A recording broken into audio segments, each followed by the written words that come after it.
നമ്മുടെ ജീവിതത്തിലെ മാഷിൻ്റെ ജീവിതത്തിലെ എന്ന് പറയുക കേരളത്തിൻ്റെ ജീവിതം തന്നെയാണ്.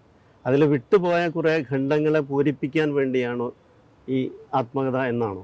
ഇതിൽ പലതുമുണ്ട്. ആത്യന്തികമായി നോക്കുകയാണെങ്കിൽ ഈ ആത്മകഥ ഒരു ഒരു എഴുത്തുകാരിയുമാകാം. എൻ്റെ കാര്യത്തിൽ ഒരു എഴുത്തുകാരൻ എങ്ങനെ രൂപപ്പെടുന്നു എന്നൊരു അന്വേഷണം കൂടിയാണ്.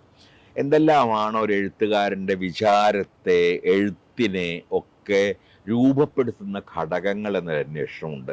എൻ്റെ ആ നാട്ടിൻ പുറത്ത് ജനിച്ചില്ലായിരുന്നെങ്കിൽ, ആ അച്ഛനമ്മമാർക്ക് ജനിച്ചില്ലായിരുന്നെങ്കിൽ, ആ കുടുംബത്തിൽ ജീവിച്ചിരുന്നില്ലായിരുന്നെങ്കിൽ, ഇങ്ങനെ ആലോചിച്ച് വരികയാണെങ്കിൽ അനേകം കാര്യങ്ങൾ, ഞാൻ സാഹിത്യം പഠിച്ചില്ലായിരുന്നെങ്കിൽ, പലതരത്തിൽ ആലോചിച്ച് നോക്കുമ്പോൾ ഇങ്ങനെയുള്ള അനേകം സാഹചര്യങ്ങൾ ഒരുപക്ഷെ എല്ലാ എഴുത്തുകാരുടെയും ജീവിതത്തിൽ അവരെ എഴുത്തുകാരാകാൻ നിർബന്ധിച്ചതും പ്രേരിപ്പിച്ചതുമായി ഉള്ളതായി കാണാൻ കഴിയും.